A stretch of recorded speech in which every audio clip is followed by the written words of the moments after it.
નમસ્કાર. દિવસભરના તાજા સમાચારોમાં તમારું સ્વાગત છે. તમારી સાથે હું છું પિનલગીરી ગોસ્વામી. સમાચારો વિસ્તારથી જાણીએ એ પહેલા મહત્વના સમાચારો ઉપર એક નજર. નમસ્કાર મિત્રો સ્વાગત છે તમારું અમારી યુટ્યુબ ચેનલમાં. અત્યારના સૌથી મોટા સમાચારમાં વાત કરીશું. ખેડૂતો માટે કામના સમાચાર સામે આવ્યા છે.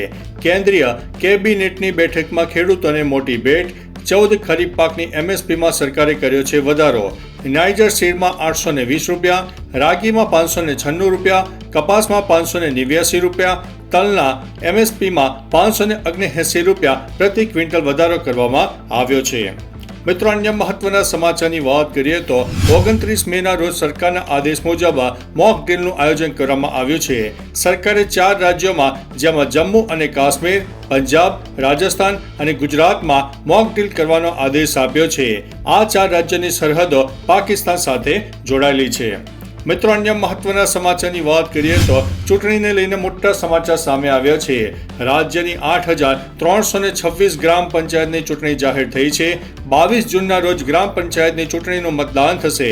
25 જૂને આવશે ગ્રામ પંચાયત ચૂંટણીનું પરિણામ, જ્યારે 2 જૂનના રોજ પ્રસિદ્ધ થશે ચૂંટણીનું જાહેરનામું. મિત્રો, અન્ય મહત્વના સમાચારની વાત કરીએ તો નક્સલવાદીઓએ વિસ્ફોટક ભરેલી એક ટ્રકને લૂંટીને ફરાર થઈ ગયા છે. નક્સલવાદીઓએ વિસ્ફોટક ભરેલી એક ટ્રકને લૂંટી લીધી છે. ઓડિશાના રાઉરકેલામાં નક્સલવાદીઓ ત્રાટકી ગયા હતા. ટ્રક લૂંટીને સારંડાના ઘાટ જંગલમાં ભાગી છૂટ્યા છે. મિત્રો, અન્ય મહત્વના સમાચારની વાત કરીએ તો દેશમાં કોરોનાના એક્ટિવ કેસ 1200 પાર પહોંચી ગયા છે. કેરળ સર્વાધિક આંકડા સાથે 430 ઉપર એક્ટિવ કેસ સાથે સૌથી પ્રથમ ક્રમે જોવા મળ્યું છે. મહારાષ્ટ્રમાં પણ કોરોનાના કેસ ઝડપથી ઉછાળો થયો છે. મહારાષ્ટ્રમાં કોરોનાના 325 થી વધુ એક્ટિવ કેસ નોંધાયા છે, જ્યારે દિલ્હી અને કર્ણાટકમાં 100 થી વધુ એક્ટિવ કેસ નોંધાયા છે અને અત્યાર સુધીમાં દેશમાં કોરોનાથી 12 વ્યક્તિઓના મૃત્યુ પણ થયા છે. મિત્રો, અન્ય મહત્વના સમાચારની વાત કરીએ તો અમદાવાદ ક્રાઇમ બ્રાન્ચની સરાહનીય કામગીરી સામે આવી છે. નવરંગપુરમાં બાળકીના અપહરણનો ભેદ ઉકેલી નાખ્યો છે. ક્રાઇમ બ્રાન્ચે ગણતરીના દિવસોમાં જ બાળકીને શોધી કાઢી છે. અપહરણ કરનાર આરોપીની ક્રાઇમ બ્રાન્ચની ટીમે કરી છે ધરપકડ. બાળકીની ઓળખ છુપાવવા અપહરણકર્તાએ વાળ પણ કાપ્યા હતા. ક્રાઇમ બ્રાન્ચની 7 ટીમે સતત 3 દિવસ રાત અને દિવસ સુધી મહેનત કરીને બાળકીને શોધી કાઢી છે. મિત્રો, અન્ય મહત્વના સમાચારની વાત કરીએ તો જો તમે પણ રેલવે સ્ટેશન ઉપર ફોટોગ્રાફી અને વિડીયોગ્રાફી કરતા હોય તો સાવધાન થઈ જજો, કારણ કે હવે યુટ્યુબર અને બ્લોગર્સ ઉપર કડક કાર્યવાહી કરવામાં આવી છે. રેલવે સ્ટેશન પર ફોટોગ્રાફી અને વિડીયોગ્રાફી ઉપર પ્રતિબંધ લગાવી દેવામાં આવ્યો છે. મિત્રો, અન્ય મહત્વના સમાચારની વાત કરીએ તો ઓપરેશન સિંદૂર વિશે વાત કરીએ તો શાહે કર્નલ સોફિયા કુરેશી વિશે ખરીદ રીતે વિવાદાસ્પદ ટિપ્પણી કરી હતી, જેના કારણે દેશભરમાં રોષ ફેલાયો છે. ગયા અઠવાડિયે સુપ્રીમ કોર્ટે રાજ્યના પોલીસ મહાનિર્દેશકને મધ્યપ્રદેશ કેડરના 3 વરિષ્ઠ આઈપીએસ અધિકારીઓની એસઆઈટી બનાવવાનો આદેશ આપ્યો હતો, જેમાં એક મહિલા આઈપીએસ અધિકારીનો પણ સમાવેશ થાય છે. સાથે જ ઘટનાની તપાસનો પણ આદેશ આપવામાં આવ્યો હતો. મિત્રો, અન્ય મહત્વના સમાચારની વાત કરીએ તો વિશ્વ પર્યાવરણ દિવસની ઉજવણી નિમિત્તે પ્લાસ્ટિક મુક્ત પર્યાવરણ તરફ રાજ્યની વિશેષ પહેલ જોવા મળી. રાજ્યભરમાં 22 મે 2025 થી શરૂ થયેલા અભિયાન હેઠળ અત્યાર સુધીમાં 5.70 લાખ કિલોગ્રામ પ્લાસ્ટિક કચરો એકત્ર કરાયો છે. અભિયાનના ભાગરૂપે અત્યાર સુધીમાં 66,000 થી વધુ નાગરિકો 1300 થી વધુ કાર્યક્રમમાં સહભાગી થયા છે.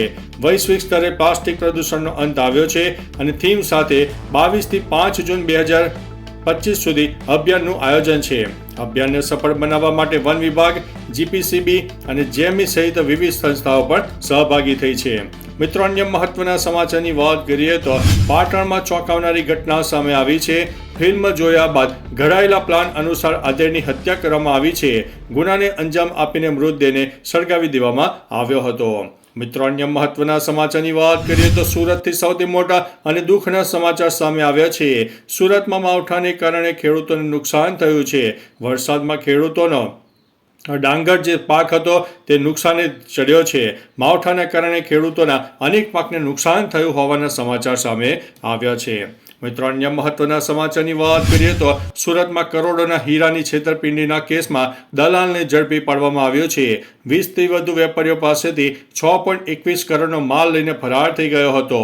ઇકોસેલ દ્વારા હીરા દલાલ રવિ વગાસિયાની કરી છે ધરપકડ. સુરતથી દિલ્હી વેપારીઓને હીરા બતાવવાનું કહીને માલ લઈ ગયો હતો. મિત્રો, અન્ય મહત્વના સમાચારની વાત કરીએ તો વડોદરામાં વર્ષોથી રથયાત્રાનું આયોજન કરવામાં આવતું હોય છે. આ વર્ષે 1 મહિના બાદ એટલે કે 27 જૂનના રોજ રથયાત્રામાં ભગવાન જગન્નાથજી, સુભદ્રાજી અને બલરામજી નગરચર્યાએ નીકળશે. આ પહેલા ઇસ્કોન મંદિર દ્વારા પૂર્વ તૈયારીઓ પણ આરંભી દેવામાં આવી છે. તો ચાલો મિત્રો, ફરીથી દેશ અને દુનિયાના સુપરફાસ્ટ સમાચાર લઈને મળતા રહીશું. ત્યાં સુધી અમને રજા આપશો. નમસ્તે.